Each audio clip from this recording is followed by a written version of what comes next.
Ladies and gentlemen, welcome to A.I.W, the Artificial Intelligence Wrestling Show, where the insight is deep thanks to a little help from a digital friend. The following podcast is a triple threat match scheduled for however many hours. Introducing first, from Mount Olympus, the honorary Zeus! Next, from the cave at the end of time, Kronus the Bear! And their opponent, from the internet, A.I.W!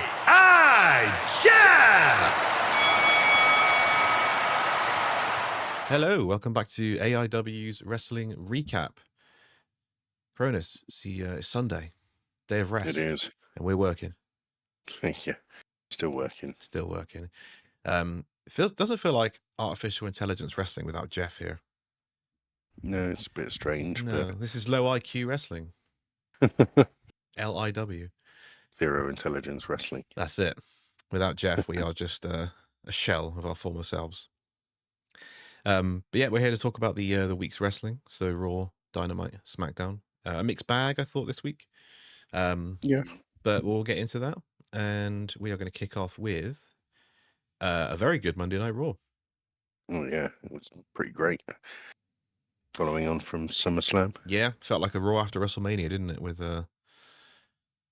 some brand new things that happened we weren't expecting, especially coming off a SummerSlam where there was a lot of change.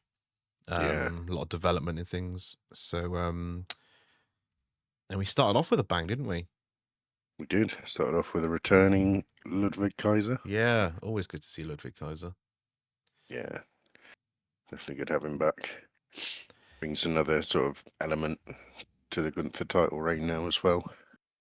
Yeah, absolutely. Yeah, and obviously Ludwig, he loves Gunther, doesn't he? And his intro this time hit a bit more with the title belt around Gunther's waist or over his shoulder. Did.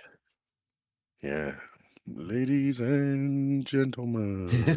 It is great. I do love it. Yeah, really good. Good intro. Good little promo from Gunther. And Randy interrupts to challenge him at Bash in Berlin, which I thought was a bit odd. Yeah, I think a lot of people were like, but the draft. It's like, yeah, you know, it's something that they get tired with a lot. But, you know, I'm happy if they make sense out of it. And they sort of, you know, they did kind of at least explain it. Yeah, because King of the Ring was all brand exclusive, wasn't it? It was Raw and SmackDown. Yeah. And, you know, Gunther pinned Randy Orton, his shoulder was up, and Randy Orton says, well, if there's any time to cash in my chip, it's now that you're champion. So I'll allow it on this occasion. There's one later on in the show that I won't allow. But, I mean, we're getting Randy Orton versus Gunther as a main event match, potentially. In an international show. I know King of the Ring was an international show, but that was Saudi, and they don't count. Because the crowds in Saudi are not very good. Saudi Crowdy. Yeah, Crowdy Arabia is not what they should be called. But yeah, we're getting Randy Orton versus Gunther. I think it'd be great. The first match was great. Now there's a title involved. Yeah, I'm not massively overwhelmed, but I'm not upset either. No, and there's no one else realistically who's free to challenge Gunther at the moment.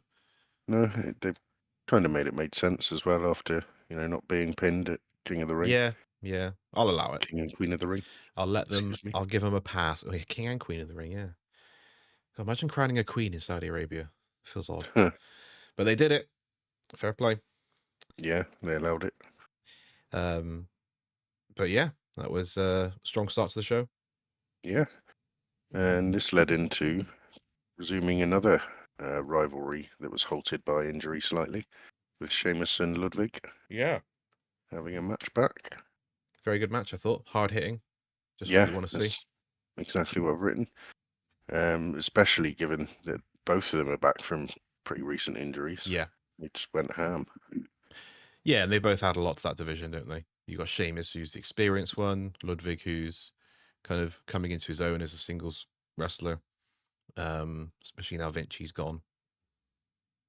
And I think he'll be a big addition to that kind of mid-card division. Yeah, no, I think so as well. And did you see as well? I can't remember if it was Raw or SmackDown, but they aired a Vinci video package. They did on SmackDown, yeah. Yeah, that was. It looks like they're trying to push that gimmick they tried to push him with in NXT. A lot of people They like that used, gimmick. I wasn't really familiar with it because I wasn't watching NXT at the time. Yeah, But a lot of people on social media seem to like it, so I'm looking forward to seeing what they do with him.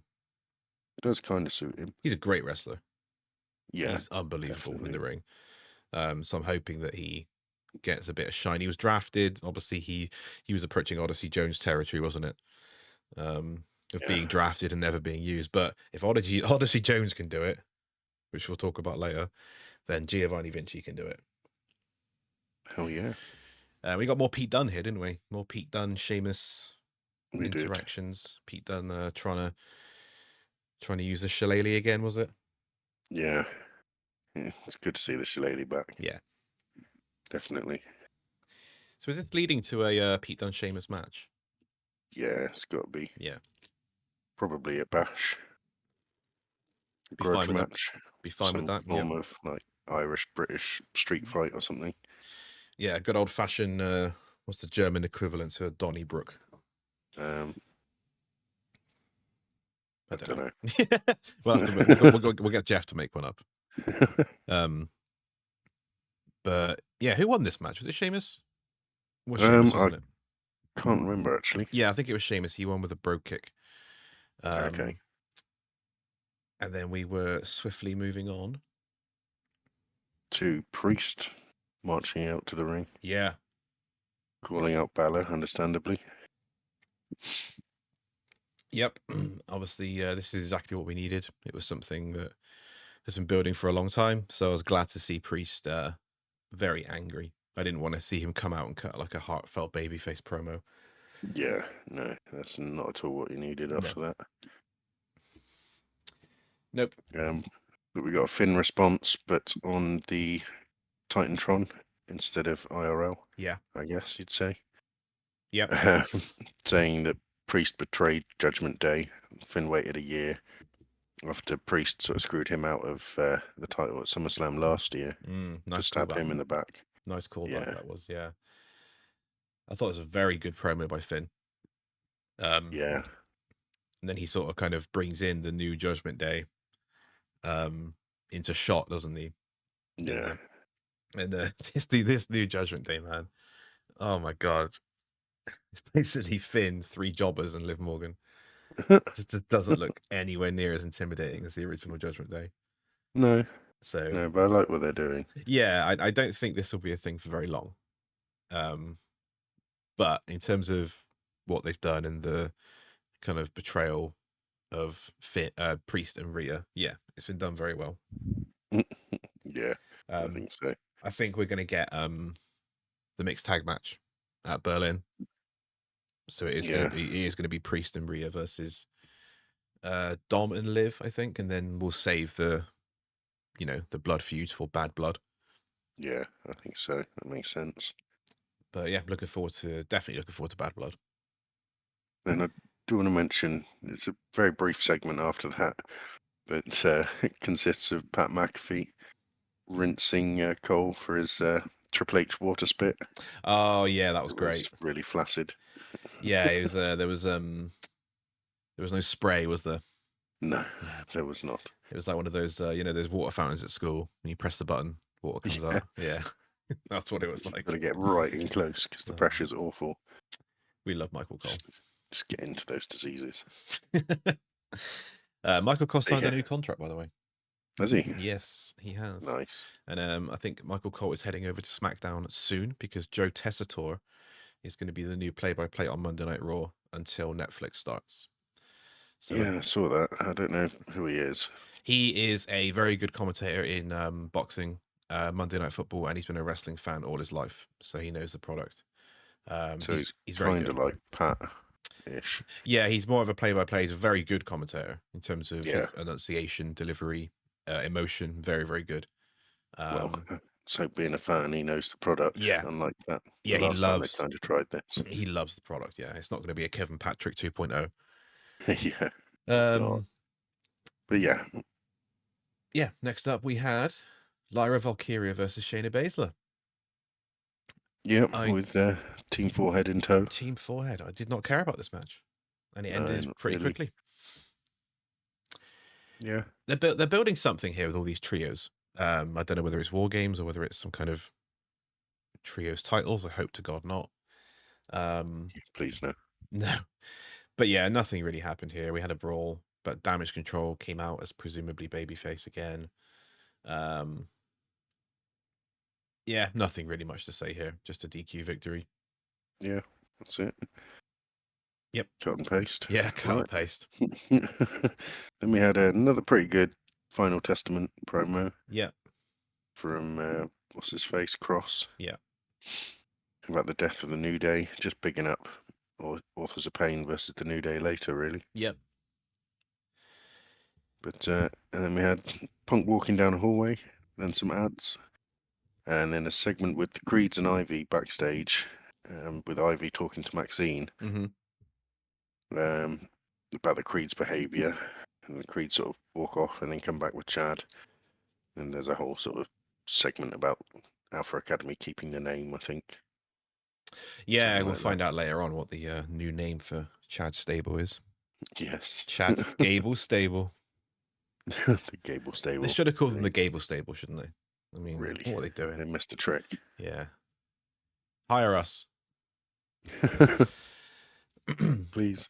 And then it was Charles Montgomery Punk, wasn't it? With It was. Chilled out, marsupial Punk. Yeah. So he's kind of he's in good spirits, isn't he? He's in good spirits, even though he lost. He's in good spirits because he's back and he's doing what he loves.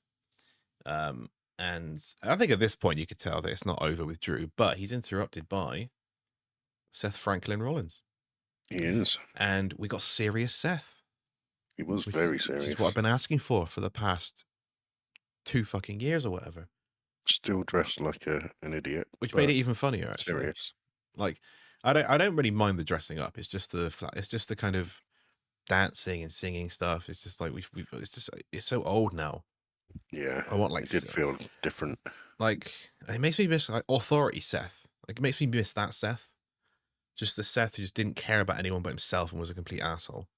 Yeah, and I think some more of that. Yeah, and I think Seth is overdue a heel turn at some point. I think that'll be a nice refresh for him because he's been a babyface for a long time now. Yeah, too long, I think. But what did he say when he got in the ring? Yeah, that he was in a good mood as well. So it's finally time to put CM Punk in the dirt. And they're about to fight when they're interrupted. A big Drew from the crowd. Drew Sif McIntyre. Here he is. Tries to get their attention by saying all this crap, but Punk and Rollins are still locked eyes with each other. Poor Drew, man. No one cares about Drew. Yeah. The winner at SummerSlam, and no one's taking notice. No, he's just the third wheel, isn't he now? Yep. But he does sort of bait Punk away with the bracelet. Oh, the bracelet, yeah. She still has. The thing that everyone on social media is making fun of this feud for. Yeah. I mean, it means a lot to CM Punk, you know? Well, I said it last time, one man's trash is another man's treasure. If it means a lot to you, it's going to hurt when it's taken away. That's all I can say. So obviously this goads Punk to run into the crowd. Leaving Seth in the ring on his own. And then all of a sudden, out of nowhere, big Branston Reed. Yeah, literally out of fucking nowhere. Flattened Seth Rollins. At this point, I was like, whoa, here we go. And then he, long story short, ladies and gentlemen, if you didn't watch the show, Bronson Reed has a finisher called the Tsunami, where he jumps off the top rope weighing 380 pounds. So he did 6 tsunamis on Seth Rollins. Yeah, insane. Michael Cole here was fucking great. Yeah. He was fantastic. His kind of emotion and shock as to what was happening, and the crowd as well. Great, this crowd was awesome. With every tsunami, it's like the crowd ramped up a little bit more. They were and just going nuts. Michael Cole giving more disbelief with each one. It turns out this was done to write Seth off television because of pre-existing injury. So I don't know where we go from here, but this was a star-making performance of Bronson Reed. Yeah, that was really, really, really well done. This is definitely what he needed, and he's been very patient. He was fired. He was brought back to team with the Miz. He was languishing. Is that a word? Languishing. I think it is. Languishing. That's the word. There we go. In the mid card, and he put himself on the map here. Speaking of putting yourself on the map, was it the New Day versus AOP next? Yeah, there was a little backstage segment, but not a lot happened. Yeah. But yeah, then it's AOP versus New Day. Again, nothing match. Didn't really care about the match itself, but it's all about the aftermath. It is, because we finally saw, after how many days? I'm going to say it's been north of 400 days. Yeah. Maybe 500 days. Definitely over a year. Yeah. He was drafted in April 2023. And he wasn't even in the draft. He was on like the, when they do like Raw Talk and they go, oh, by the way, this person got drafted as well. Yeah. He's one of those. Odyssey Jones with a very funny walk wearing a Unicorn New Day t-shirt. Yeah. Just after the match out of nowhere. I think it was before, it was during the match, wasn't it? It was during the end of the match. Comes out, throws Karrion Kross, who's not part of the match, into the ring. And at first everyone's like, who the hell's this? So I know who it is. I've been waiting for this man to debut for almost 2 years. Yeah. Maybe it took them that long to convince him to wear that god ugly shirt. Maybe. Come on, man. It's like every day. He's like, oh, come on. A year and a half. Yeah. You gonna wear the shirt today? No. Yeah. Maybe that's why this story dragged out for so long. Maybe that's why the New Day have been together so long. They've just been waiting. Yeah, waiting on Odyssey Jones. It doesn't work for him, brother. So he comes out and he's a big dude. He looks good. He actually looked really impressive. Yeah, and he basically picked up A.I.W from AOP in a sidewalk slam, and then he just picked up Razar as well. Yeah. So he's basically holding one man under his arm and then another man under his other arm, and they're both well over 300 pounds each. Yeah, huge man. Double sidewalk slam, 600 pounds sidewalk slam. It's like he's carrying bags of shopping. Incredible. Yeah. Like carrying 2 tree trunks. Yeah, it's just nuts. Incredible feat of strength. Massive pop from the crowd. Again, a good way to showcase somebody who's done literally nothing for almost 2 years. Yep. He didn't even do anything in NXT. It was a strange call up to begin with because he wasn't doing much in NXT. But he's here now and he arrived with a bang. Yeah, I thought it was great. And then there's more on that later, isn't there? There's a little backstage segment. Yeah, I think it's more or less straight after. Yeah. I think we had some ads.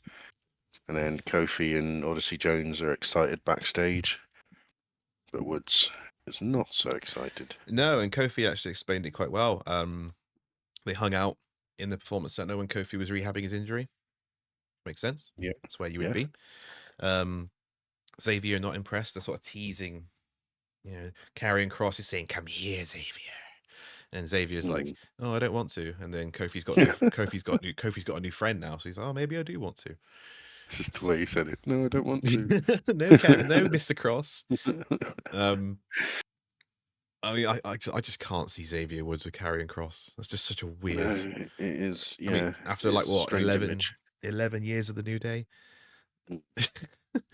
Maybe Karrion Kross joins the New Day. How about that? That would be a shock to us. That would be a shock. Yeah, I would definitely check my pulse if that happened. Yeah, then Alpha Academy sort of just show up, do a dance, and that's it for the segment. Oh God, yeah.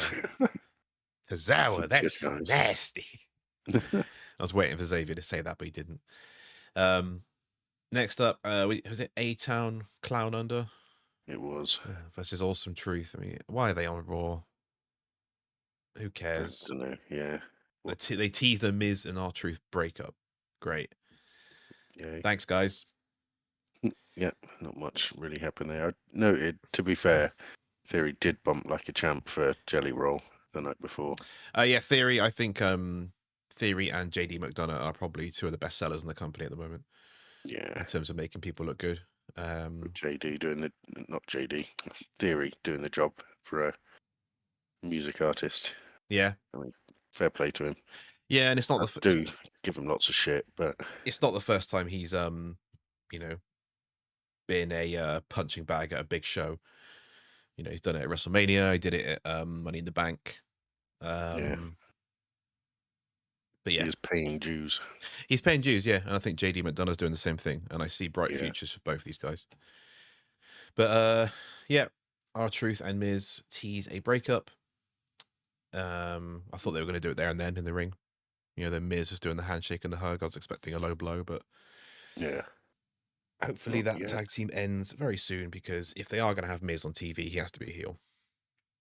Yeah, if he's going to be every week, I'm going to get sick of face Miz very quickly. Face Miz, yeah. Next up. We had a couple of short promos, Priest and Braun, in that order. Mm-hmm. Both all right. Yeah. Priest responding to JD, Braun just being Braun, I guess. Yep. But then we had JD versus Priest. Yeah. Again, another DQ finish. Yep. With Finn attacking from behind. So yeah, that's what he said he was going to do, and I think this match was all about the post match, wasn't it? Yeah. You know, we had everyone get involved here. We had Pretty much. Dom come out, Liv come out. They were beating down on Priest. Rhea Ripley got probably the pop of the night, to be honest. Maybe outside the main event. You know, and Liv tried to get away, but Rhea caught her, which is, you know, something I wasn't expecting. Normally the heels get away, but no, Rhea caught her, beat the shit out of her, threw her into the ring post a few times, and then went for the razor's edge, but Dom pulled her away. Yeah. And then JD McDonough took one of the best South of Heaven chokeslams you're ever going to see. Yeah. Really good. Yeah. But yeah, that match for Berlin, the mixed tag match, is shaping up nicely. Yeah, I think it'll be all right. Yep, I think it'll be fine. I think it'll have a lot of heat to it, which is the main thing. But definitely have that. It's a bit of a mismatch, isn't it? Rhea and Priest against, is it Finn and Liv or Dom and Liv? I don't know which one. You'd expect Dom and Liv, wouldn't you? Yeah. And then we do Finn and Priest at Bad Blood. Yeah, that makes sense. What was next? Was it Io Sky and Deville next? Yeah, there was some stuff in between. Damage Control were backstage and attacked the Team Forehead, so that's when Dakota's taken out of the match. Yeah, she's injured again, apparently. Yeah. I think social media crumbled in sadness. But yeah, then we had Team Forehead sort of entering, and then a little Sonya promo in the ring, rather, saying we're not going to see Dakota, but Io Sky comes out instead, which arguably is a better match. Yeah, I mean, this match wasn't great, to be honest. I think Io carried a lot of this match. I don't know, Sonya's still very ring rusty, but yeah, it was okay. It just wasn't that great. It was just kind of like I think the women's segments really struggled on this episode. As great as this episode was, I didn't think the women's segments outside of Rhea and Liv really did much. No, they're kind of treading water at the moment. Yeah, there's not really much heat. But Io Sky gets the win. Yeah. Kairi Sky hit an awesome insane elbow to the outside, which looked cool. Oh yeah. But yeah, we'll see where this goes. I guess all we can do is watch the show. Yeah, pretty much. And then was it main event time? We had another Wyatt video for Huskus. Oh yes, another short one. Short and sweet. Yep. He looked very Mankind-esque, I think. Yeah. When he was sort of in the corner. Yeah, it was very Boiler Room-esque, wasn't it? Yeah, definitely. Like those vibes. Yep. But again, short, sweet, saw through their lies, opened up his heart to the man in the woods, Yep. and I will make them pay for their sins. And he did. He did. But yeah, then we cut to Chad Creed's sort of walking promo. I actually quite like these. They're becoming a thing. Yeah. Good production.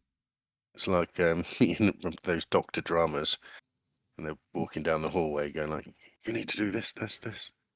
Reminds me of those. It's like Grey's Anatomy. Yeah, house. Yeah. Yeah. He's like hands off a clipboard, someone in, and the other person walks to the left, or the other person walks forward still. Yeah, exactly. But you know, they're pretty cool in wrestling. It's Yeah. working. He says he's got a new family now, and he's going to send them back to their Swamp Freak show because they are American made. American Made. I like the name. Although I heard it as MAID, made, as in like just an American woman going around helping them out and stuff. So that was that was my first thought, and then I was like, oh, made, MADE, got it. That makes more sense. Yes. I would have been very confused if it was MAID. Just debut in maids outfits. Yeah, like Star Spangled Maid outfits. Book it, Triple H. Do it. This was quite emotional for me. Wyatt Six entrance. Yeah. So obviously American Made entered first, obviously. Yeah. And then I kind of expected that they were going to use Shatter as their theme tune, because you can't just have the droning piano thing as your full theme tune. Yeah. And it was really nice to hear it again, because it's the first time we've heard it since Bray passed away.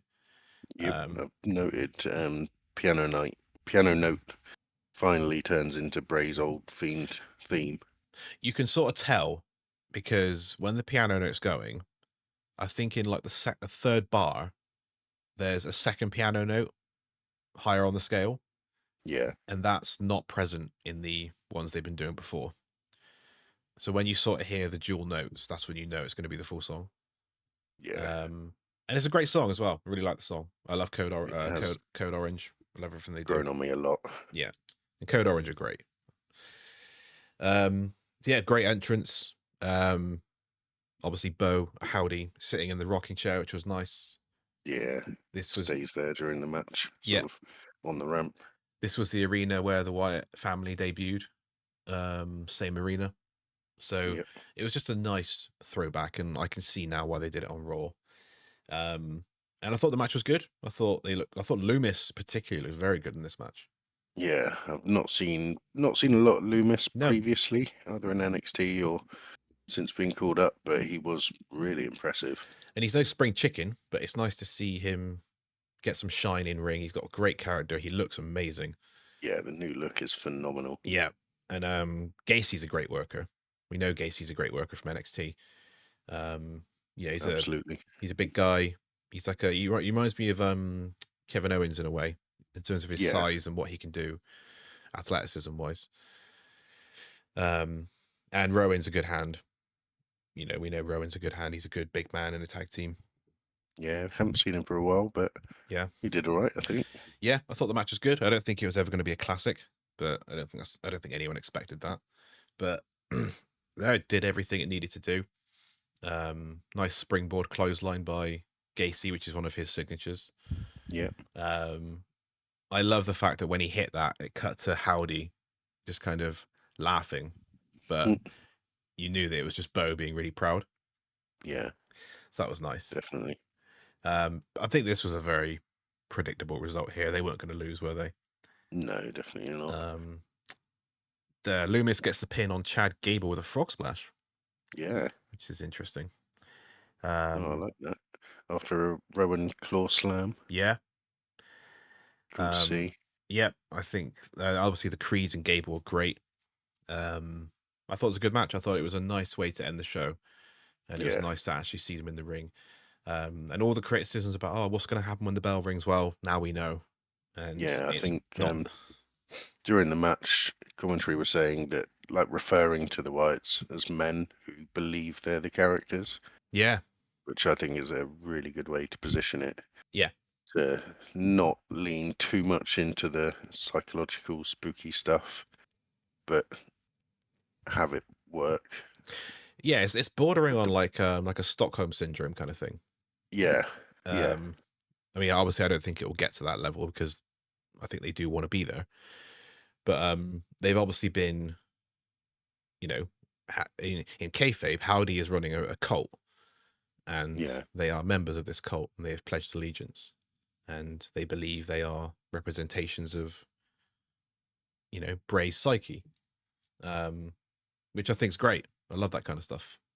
Yeah. Always It's love really well films about worked. that kind of stuff, and it's a nice middle ground to reality and stuff that's a bit eerie. But I think the phrase they used was grounded in reality, which I think is a really good phrase to use. Yeah. That's exactly what it Definitely. is. But yeah, there was no red lights, there was no masks, there was no smoke during the match, none of that shit. Nope. There was no necromancy, there was no Nope. Alexa Bliss hypnotizing Zelina Vega, none of that crap. Just a decent wrestling match. I'm looking forward to Yeah. that. Now we've got that out of the way. They're humanized, they wrestled. What's next? Now I'm excited rather than rather than cautious. I'm excited now. Yeah. Looks good going forward, definitely. And that was Monday Night Raw Yeah, very good one. in record time. Yeah, very good Raw. Dynamite. Yes. Dynamite. I was not so much. I think I was disappointed in Dynamite for a couple of reasons. One, because they've had so many good shows leading into this one, and two, because we're 2 weeks away from All In. Yeah.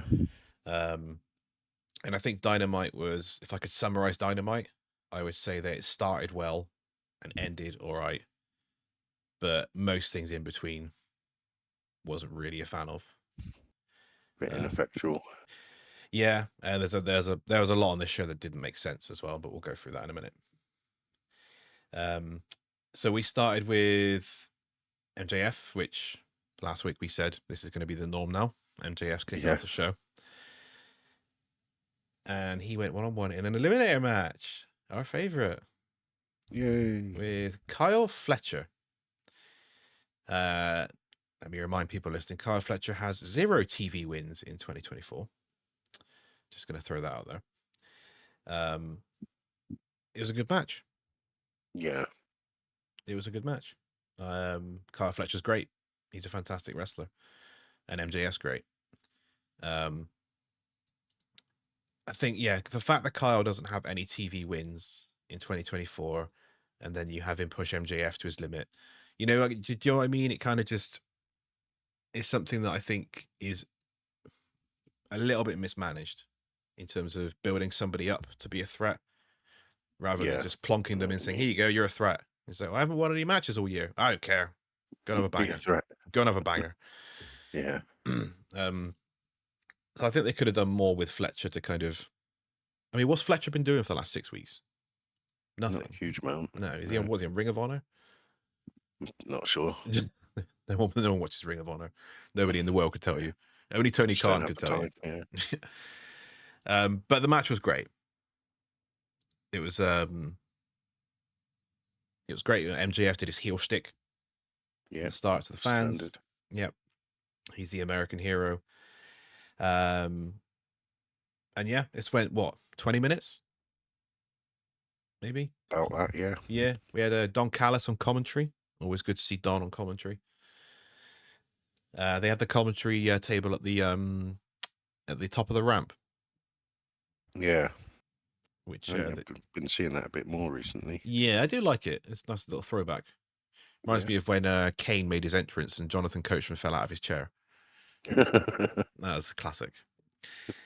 So yeah, as you'd expect from these guys, they go back and forth. Don Callis eventually comes to the ring to distract the ref, and he throws in the screwdriver, a famous screwdriver. Yeah, the classic. So Fletcher's got the screwdriver, and I think one of the commentators said, "It's MJF, use it." Yeah. He throws it away. MJF low blows him. Brainbuster. See you later. Yep. Osprey is in the back watching. He realizes that he opens the door and there's a flight case in front of the door. And then there's like a production guy just looking at him like, hello. It's like, well, bro, could you not have moved it? Help. You've seen that it's blocking a door. It's a fire hazard for a start. So Osprey leaves and runs to the ring. MJF is he hits Kyle with the diamond ring, and then he says, I'm gonna do the Tiger Driver 91. And that's when Osprey makes the save. MJF leaves. Osprey and Callis attend to a bloody Carl Fletcher. And that is how it comes to an end. Does. Good stuff. Yeah. Yep. Nice build Decent. for MJF and Osprey. I think that's probably been the best built thing so far for All In. Yeah. What do we have next? We heard it's Mariah versus Viva Van. Yeah, I don't know. I don't know who Viva Van is. I did not. No. I think someone mentioned that she may have wrestled in another company sometime. Again, didn't really care. We knew Mariah's going to win. Just and then keeping Mariah going till All In, isn't it? Yeah. And then ticking over. Mariah wins.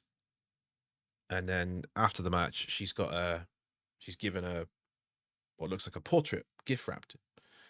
And she opens it and it's a photo of Storm cuddling Mariah May. And then Storm enters the ring and attacks Mariah. And on the back it says, "Die, Mariah, die." They brawl. Both women get broken up. I think this feud has hit a bit of a standstill at the moment. Don't know if you agree. It's got into the territory of it's just kind of like the same thing every week at the moment. Yeah, well, after Mariah's like brutal heel turn, Yeah, it's sort of how do you escalate from that? yeah. Because Really? do you remember a few weeks ago I said I hope they haven't left too much time between this and All In. Obviously, it's great to build things early, but I think back then we had like 6 weeks until All In. Yeah. Have they left too much time? And now are they just maybe? And obviously, if you leave too much time, you have to put filler, but filler detracts from the feud. Yeah. I kind of wanted an escalation of some kind, Yeah. not from the original heel turn, but some maybe like some like personal deep promo packages between the two, or just something a bit different. But a couple of weeks left.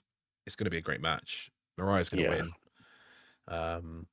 But yeah, it's kind of fallen off a little bit for me. But I hope they can pick it back up next week. Yeah, they seem to have peaked, but hopefully not. Yeah. Next up, this was so we didn't notice this. So this was the Darby Allin and Jack Perry promo package, right? Yeah. Now you and I didn't notice this because we live in the UK. I don't know if you did actually, depending on where you watched it. But apparently, during Jack Perry's promo, it cut to a Taco Bell commercial. And to the American audience. That's all I saw on Twitter. Brilliant. Now, they need to make Jack Perry the face of Taco Bell right now. Yes. That is what they need to do. Because that's exactly what WWE would do. They've got LA Knight as the face of Slim Jim. So get in touch with Taco Bell and get Jack Perry to say real food, Crimea River, even though it isn't real food. Yes. But yeah, they were hyping up their match for All In. Yeah, I think it'll be a fine match. I think Jack Perry retains because Darby Allin's #1 contender for the world title. Yeah. Makes sense. And then we got Hi guys. Yeah. The Learning Tree.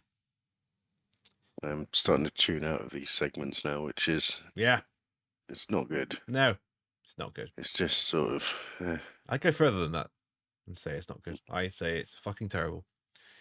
Week after week. So this is what you want 2 weeks before your biggest show of the year. The Bad Apple, Brian Keith, versus the wrestler, Katsuyori Shibata. Yeah. Who the fuck cares, man? Like, this is not putting your best foot forward. No, it's not. Shibata in this is just nonsense. No, yeah, exactly. Like, I feel for him. I mean, he's obviously a very respected wrestler. Yeah. I haven't watched much of him, but I hear he's very respected, and he just looks like a clown in all of this. Yeah. It's not good. Yeah, Katsuyori Shibata wins with was it Fujiwara armbar he wins with? Think so. Yeah, okay, who cares? He won the Yeah. match. After the match, Jericho and Bill run down. Jericho's on commentary, by the way, just so you can remember to turn the volume down if you haven't seen this already. Jericho and Bill run down. They took out Shibata. I think Bill and Keith have him up, and Jericho goes to hit Shibata, and then Hook is back. Hook runs to the ring, takes out Bill, and then he brawls with Jericho, and then Jericho escapes as he's about to be suplexed. So we're getting Hook and Jericho again. How long have they been feuding, man? Feels like forever now. Oh, Hook I don't think there's anything left for Hook in AEW. I think there's so much talent at the up top of the card. I think so. And Hook is going to test free agency when his contract's up. Yeah. I think he'll go to NXT. I do. I think he would be good there, actually. Yeah, I think he'll go especially to NXT. if he keeps the same sort of gimmick and ring style. Yeah, I mean, I'd be very interested. Obviously, it's none of my business, but I'd be very interested to see what Taz's advice is to Hook at the moment. Yeah. Because Taz must know. That would be an interesting conversation to be on the wall for. Yeah, Taz must know this shit in it. Yeah. I mean, he joins a long list of people who have lost aura, shall we say, being around Chris Jericho. Yeah. Anyway, that's that over with. We go backstage with Renee Paquette talking to Orange Cassidy about his match. He said he has a couple of local talent that will stand in as the rest of his teammates could not make it due to travel issues. So local talent from North Carolina. I wonder. I wonder. And then we go Renee Paquette again, working hard as always, talking to Hangman Adam Page about his ridiculous loss to Darby Allin. Page is focused on Swerve. He said there's one man he wanted, and he tells Renee that he will have what he wants. I wonder when we're going to do this match, because Page keeps losing. He's not really giving himself a chance for a title shot if he keeps losing. So Swerve's pretty booked up. Yeah, foreseeable. Yeah, he's got Danielson. He's got Darby Allin. God knows who else. There's a gauntlet at All In for like a Money in the Bank style thing. Maybe he wins that. I don't know. That'll be perfect. Maybe. But I mean, we don't really cover Collision, but last night there was a perfect opportunity. Jesus Christ. Yeah. Yeah. Swerve, I'm going to do an open challenge to anyone, and Adam Hangman Page doesn't answer, and it's fucking Tomohiro Ishii. Yeah, I love Ishii, but come on, no. I mean, I get it. You're not going to put Hangman and Swerve on in front of like 100,000 people watching. But from a kayfabe point of view, it just made no sense. No. I'll tell you a solution, Tony. Don't have Swerve do a fucking open challenge on a nothing show 2 weeks before the biggest show of the year. Exactly. He said he wants a warm-up. He's got a warm-up next week against Wheeler Yuta. Yep. God damn it. Right. Anyway. So after that, we go to a sit-down with Jim Ross and Swerve Strickland. I thought this was really good. Yeah.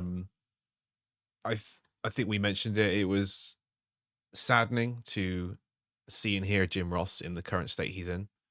He's obviously not well. He's obviously been dealing with a lot of health issues. And he's, voice of our childhood. And I think Jim Ross, if it weren't for Jim Ross, he was one of the big reasons I watched WWF at the time in the Attitude Era. So yeah, hero of mine. Can't even think what it would have been like without him. Yeah, exactly. He was the voice of wrestling, probably the greatest commentator of all time, from my point of view. But yeah, this was good stuff. Swerve kind of becoming a bit more heelish in his nature. I guess he's going to have to, isn't he? Yeah. He's facing Danielson. Definitely the baby face. He's going to have to heal up. Yeah. Mm-hmm. And then we got the match, the OCFTR. God damn it. Yay. That's gonna be our t-shirt next week. So we had Orange Cassidy, Dax Harwood, and Cash Wheeler versus Roosh, Roderick Strong, and the Beast Mortis. Yeah. Match was fine. All guys are great. I just didn't care. Yeah. Just didn't. So why? Like, what's this got to do with All In kind of thing? You're 2 weeks out. You should be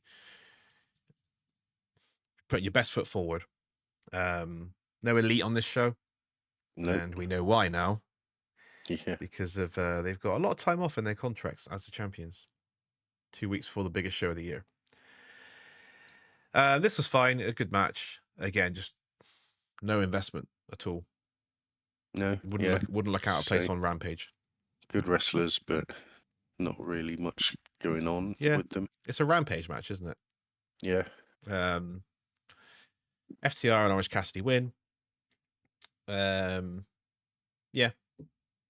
That's it. It happened. After the match, we had the Acclaimed.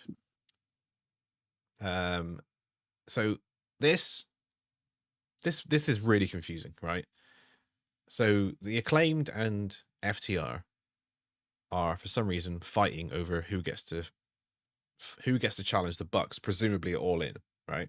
The Acclaimed won an eliminator match. This shouldn't be a conversation. Yeah, it should not. Like FTR can fuck off for all we care because they haven't won an eliminator match like the Acclaimed have. Nope. So I don't understand why this is even a conversation. Now, last night on Collision, they announced that the Acclaimed are getting their title match on Dynamite next week. Now, that really worries me because to me, what that says is, let's just get the Acclaimed thing out of the way so we can do FTR Bucks again at Wembley. Yeah. I don't want to see that. I've seen that 5 times now. And the match gets worse every time I see it because the guys aren't physically what they were. Me personally, I would have the Acclaimed win the titles and do Acclaimed FTR at Wembley. Yeah, something different. Yeah. But yeah, so we're getting the Acclaimed title shot on Dynamite next week as opposed to All In. So we'll see what happens. I guess it adds some intrigue. It's very unpredictable what's going to happen in that match. Yeah. So yeah, Dynamite next week's shaping up to be a much better show than this one on paper. We went backstage with Christian Cage. He was hyping up the Bang Bang Gang and House of Black's trios match at Collision, with the winners becoming the #1 contender. Spoiler alert, nobody won. Christian Cage said he was going to be the referee. Went to nobody won. Yeah, went to a no contest. So we're getting a, what are we calling this? So this is a 9-man trios tag match. Is that what we're calling it? Yeah, triple threat trios match. Triple threat trios tag match. Rolls off the tongue a bit better. Yeah. A TTTT match. Triple threat trios tag match. Okay. The double T match. That's gonna be chaos, isn't it? 9 people. Yep. Yeah, fine. I think that'll be fun. 3 great trios. I love how Mama Wayne is officially on the AEW roster as a trios champion. Yeah, when are they going to have Kill Switch turn, man? Everyone loves Kill Switch, man. Sorry, Luchasaurus. Yeah. Luchasaurus. He'll always be Luchasaurus. Yeah, he will be again. He's a great babyface for a guy that looks so terrifying. Yeah, I think he turns on Christian All In. I think he gets fed up with Christian, gives him a chokeslam or something. Massive crowd pop. Yeah. And I think House of Black win the titles, as they are the de facto baby faces now. Yeah, they should. Yeah. They need something, don't they? Yep. I mean, if they're not going to give Malachi a singles run, which is still ridiculous, then at least have them dominate a division. Yeah, definitely.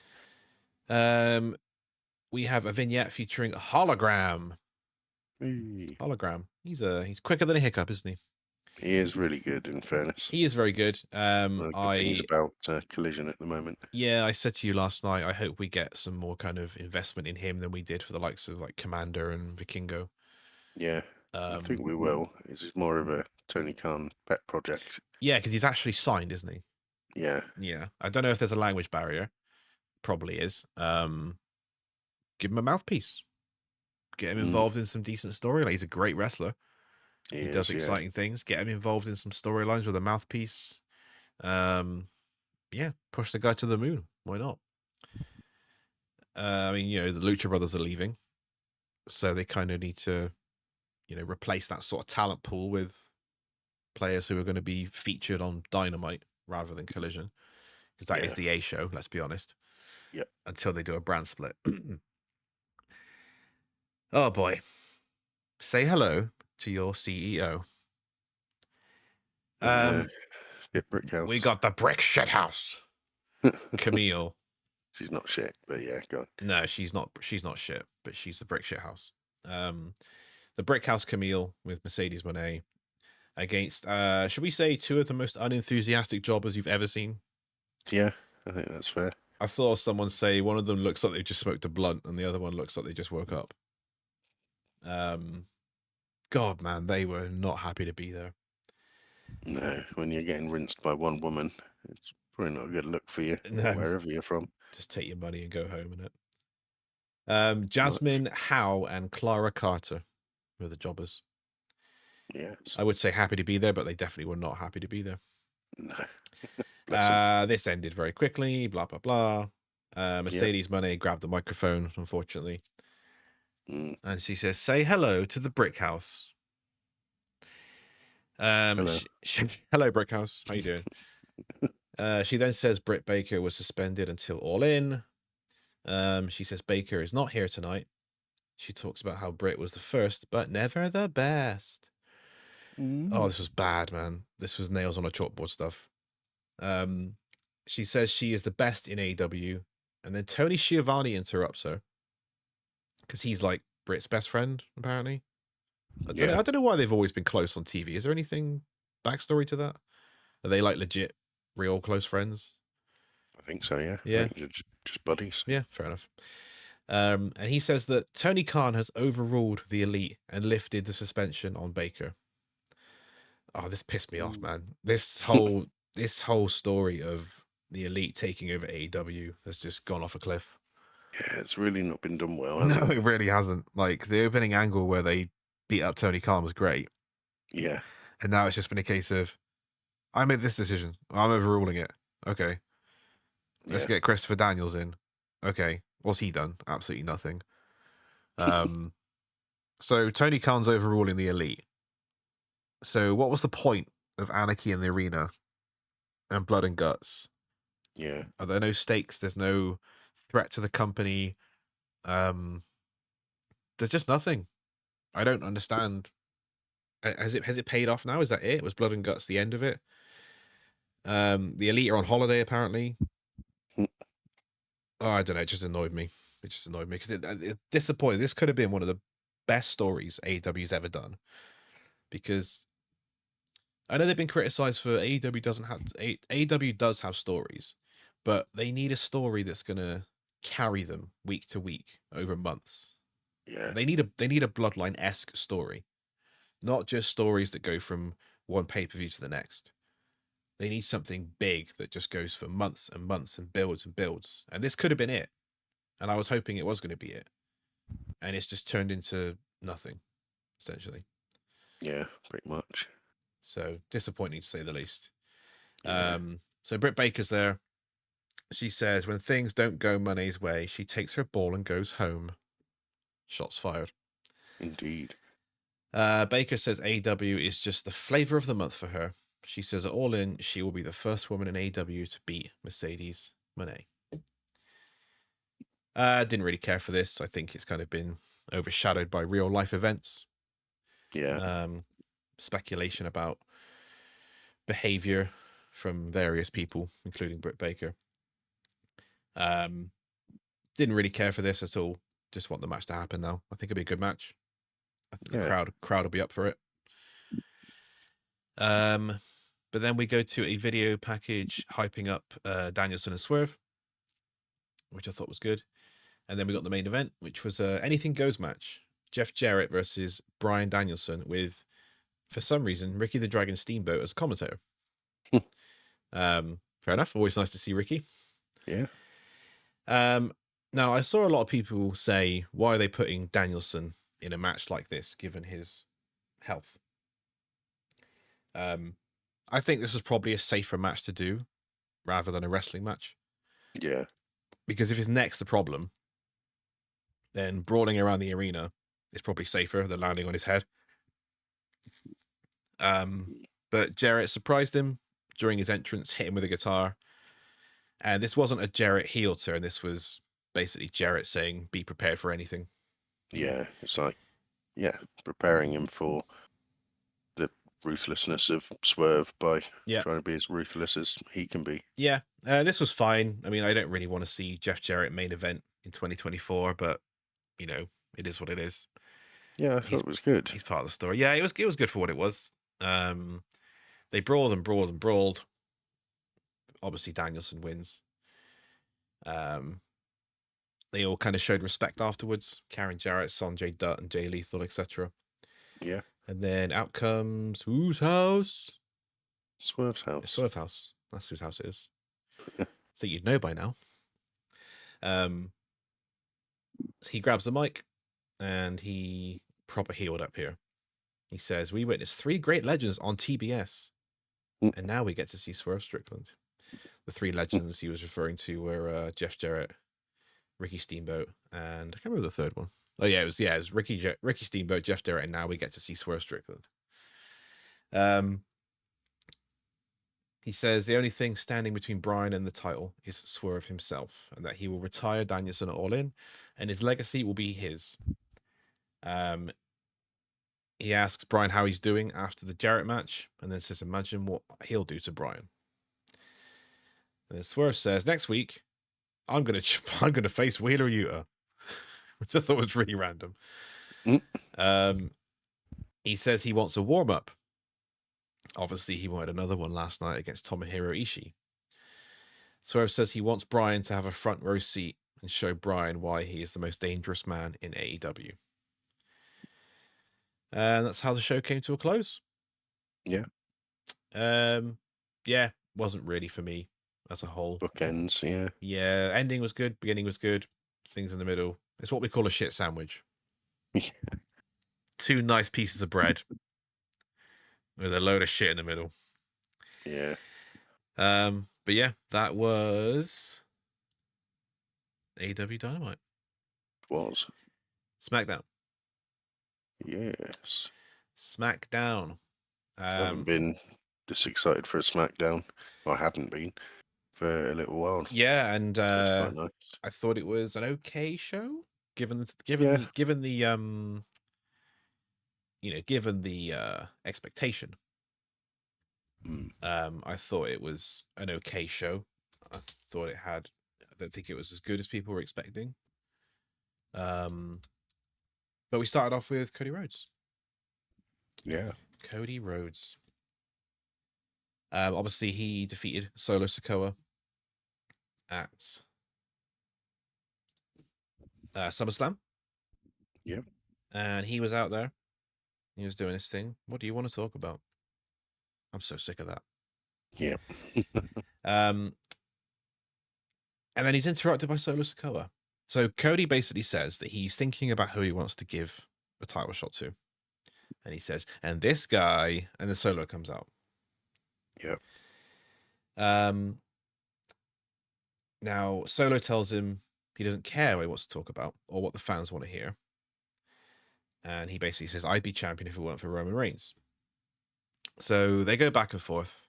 Bloodline gets on the apron, and then Kevin Owens comes to Cody Rhodes' aid. Bloodline retreat. Kevin Owens tries to leave. Cody says, hey, Kevin, I want to give you a title shot. And Kevin says, I don't deserve it. Look at my win-loss record. And that line really stuck out to me. And I was really confused because win-loss record doesn't matter in WWE, but they're pretending it does. And it does matter in AEW, and they're pretending it doesn't. Yeah. Like, both companies have got this wrong. Yeah. Like, that line would have been perfect in AEW. Not here. How's Solo's win-loss record? There you go. Exactly. Exactly.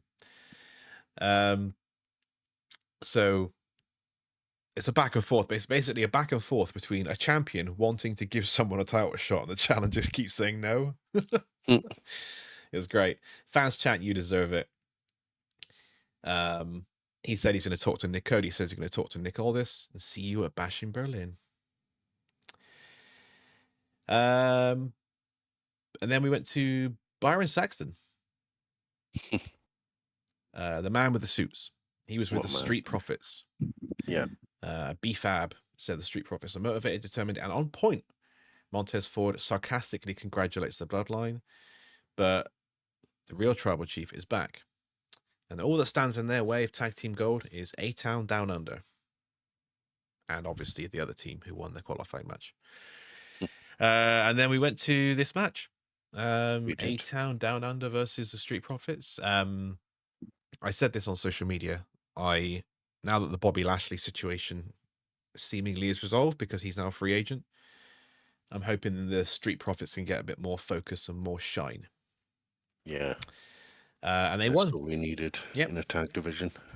And they won this match. They hit a blockbuster Doomsday Device for the win. Thought it was a good match. Yep. 2 solid teams. Yeah. All good workers. Performance. And it was a qualifying match. So Street Profits qualify to the final, which is next week, I think. Yeah. And then we went back to Nick Aldis with Cody Rhodes. He's talking to the general manager with Kevin Owens. And Kevin Owens is insisting he doesn't want a title shot. He doesn't deserve it. And Nick Aldis says he's been considering Roman Reigns for the title match. And Owens flipped his lid. Basically went on a rant about how there's so many other people who deserve it. And I think Nick Aldis knew exactly what he was doing here. He wasn't going to give Roman a match. And Owens, in his rant, I think in his head, basically says, I'd rather have the match than Roman have it. And the match is made official. Yep. They announced that we would be hearing from Nia Jax, which did not happen. It was pushed to next week. Must have been a scheduling issue. What do we have next? We had more video packages. Cargill versus Alba Fire. Yes. Oh, we had a Tiffy time backstage segment beforehand with Chelsea Green. Again. So I think Tiffy is planning Nia's celebration. Yeah, she is. And Chelsea and Piper come in. They have a back and forth. They battle the Karens. And Tiffany Stratton says, don't you have a ladder to fall off? Wrecked. Toodles. These two are great. They are good fun. Good chemistry again. Yeah. Jade Cargill versus Alba Fire. I didn't like this. Jade Cargill beat Alba Fire in 2 minutes.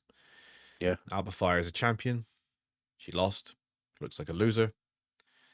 And Jade Cargill, they're still afraid to give her a longish singles match.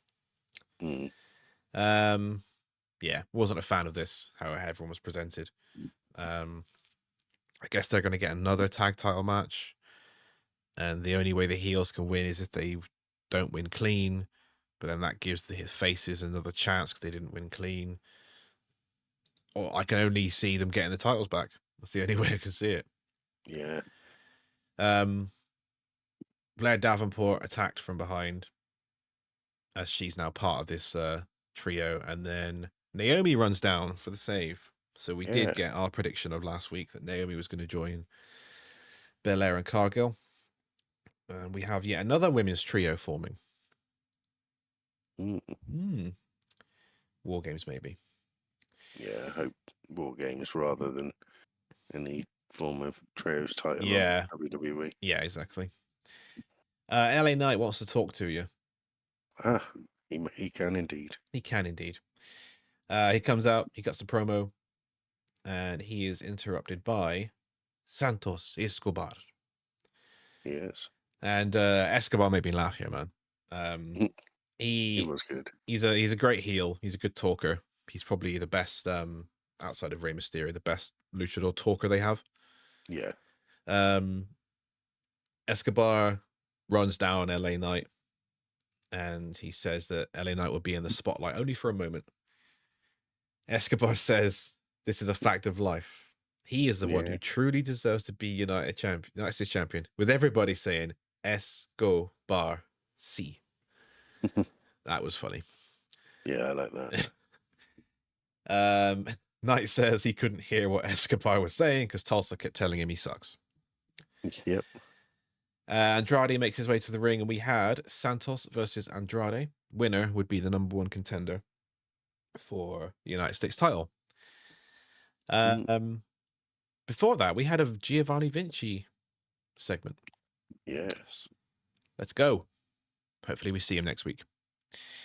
This match, I think, given the promo we just had, it was obvious who was winning this match. And I think it's fair to digest from previous weeks that Andrade and Carmelo Hayes are not quite done yet. Yeah. So I think Santos winning here was the right move. Santos versus LA Knight will be fine. They're both great on the mic. Andrade versus Carmelo Hayes in ring has been great. I think they're going to do a best of 7. This match was awesome as well. Andrade really starting to show like a workhorse mentality on SmackDown. Yeah, I like it. Obviously, we know he's not the best talker. He doesn't speak a lot of English. But in ring, he's one of the best on the roster. Yeah, absolutely. Yeah, he gets the win. Santos gets the win after a distraction by Carmelo Hayes. And we get more Carmelo Hayes and Andrade action, which will be good. Yeah, definitely. So Santos Escobar is the number one contender. Whether we get that at Berlin or on a SmackDown, I reckon we get it on a SmackDown. Yeah. Because I can think of 14 matches right now you could put on Berlin. And they ain't happening. So there's going to be a lot of title matches, I think, on weekly shows. DIY. They're walking backstage. They make their entrance. And there's a video package for Kevin Sullivan, who passed away. Yeah. Rest in peace. Taskmaster. Very sad. And then we had this tag match. Oh, sorry, before that, no, we had a lot of people were saying, oh, they dropped the Theory face turn. But in the back with Nick Aldis, Austin Theory dropped Grayson Waller in it and got him a match with Kevin Owens against his will. Yeah. And, that's quite good, actually. Yeah. So they are teasing the Theory face turn again. We have DIY versus Pretty Deadly, whose entrance theme I'm in love with. It's great. More on that in the next episode. Yes, this was fine. DIY win. I think that was obvious. Yeah, good match. 2 good teams. I do think Pretty Deadly are underrated as a tag team. Yeah, definitely. I think their gimmick, obviously, they are very unserious. They also teased Pretty Deadly with, I think it was Tiffany Stratton earlier backstage. And that would be a great collaboration. Yeah, definitely. But yeah, more Pretty Deadly on my TV screen, please. DIY win, that's fine. So DIY versus Street Profits next week, which will be great. Yeah, probably the 2 best teams on SmackDown, I'd say. Yeah. Especially if you've got Tonga Loa as a champion. Tonga Loa is a champion, and Konosuke Takeshita has never won an AEW championship.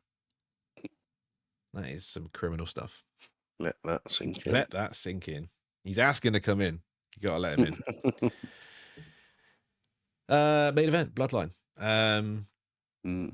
Solo comes out, tells the fans to acknowledge him. They tell him to eat shit. And he tells Roman that he's the tribal chief now. Talking. Roman's music hits. And it's the first time we've seen Roman Reigns on SmackDown since before WrestleMania. Yeah, it feels like ages. Yeah, it has been a long time. He gets into the ring, fans chant Roman, and he immediately starts brawling with Solo. Obviously, he takes out the Tongans prior. This is all about the Ulafala, the necklace that they wear. He hits Solo with a Superman punch, and he goes for the spear, but Tonga Loa drags Solo outside. Roman sees the Ulafala that is on the mat and he grabs it, but Tama Tonga hits him from behind. Tonga Loa gets in the ring, and they both gang up on him, and Tama Tonga throws the Ulafala back to Solo, who is now still in possession of it. Roman takes out the Tongans, and he spears Tama Tonga through the barricade, which I thought was awesome. Yeah. And he hits Tonga Loa across the back, and then Solo leaves the arena with the Ulafala, and that's how SmackDown ended. It was okay. I was expecting a bit more from Roman. I was hoping for a promo. I was expecting more than 5 minutes. Maybe we get that next week.